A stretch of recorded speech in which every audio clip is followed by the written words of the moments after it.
Activities are designed to meet learners' need, the interest, and encouraging active participation. Number 3, use of authentic material. Real-life resources like newspaper, menus, maps, or recordings are often used to expose learners to natural language usage. 4. Task-based activities.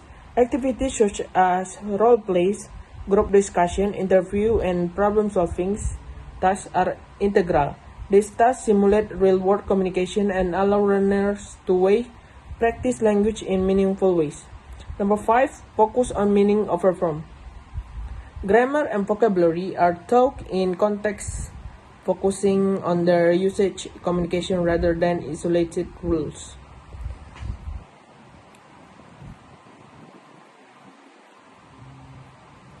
Error are treated as a natural part of learning and are often corrected indirectly. 6. Teacher roles. The teacher acts as a facilitator, guide, and co-communicator rather than lecturer. The teacher creates an environment where students feel comfortable practicing language. Number 7. Interaction-based learning. Interaction among learners is highly encouraged, often through pair work, group activities, and collaborative projects. This mirrors how language is used in social settings. Benefits of the communicative approach: develops fluency and confidence in using language, prepare learners for real-life communication scenario, encourage creativity and spontaneity in language use. By focusing on practical communication, this approach makes learning dynamic, engaging, and applicable to everyday life. 6. Content-based approach. A content-based approach focuses on using content from specific subject area as the medium for teaching and learning a language. This approach integrates language learning with academic content, emphasizing meaningful communication and practical language use rather than isolated grammar or vocabulary exercise. It is widely used in contexts where learners need to develop both language skill and knowledge in specific fields. Key feature of the content-based approach: 1. Integration of language and content. The language is taught as a means to understand and communicate about particular subject. Both language skill, listening, speaking, reading, and writing, and subject-specific knowledge are developed simultaneously. 2. Authenticity. Material are often drawn from real-world sources such as textbooks, articles, videos, or discussion, making the learning process more engaging and relevant. 3. Focus on meaning. Language is learned in the context with an emphasis on understanding and expressing ideas rather than memorizing rules. 4. Learner consenter. Activities are designed to be interactive and involve problem solving, collaboration, and critical thinking. Components of CBA. 1. Content objective. Define what knowledge or skills students should gain from the subject matter. The World English Approach activity. Small group discussion to enhance understanding. 2. Dialogue journals with progress for self-experience. 3. Students create storybooks to foster creativity. Advantage: increase student motivation and engagement. Focus on real-life experience and the use of authentic material. Disadvantage: criticism regarding direct instruction method.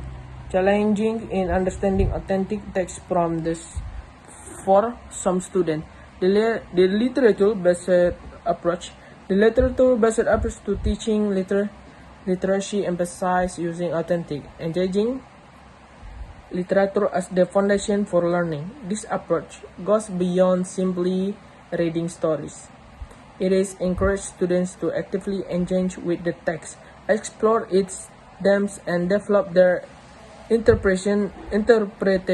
This method fosters a love of reading, deepens comprehension, and promotes critical thinking skill. The literature-based approach advantage: 1. Authenticity. 2. Higher level thinking skill. 3. Student-centered learning. Key component of the literature-based approach.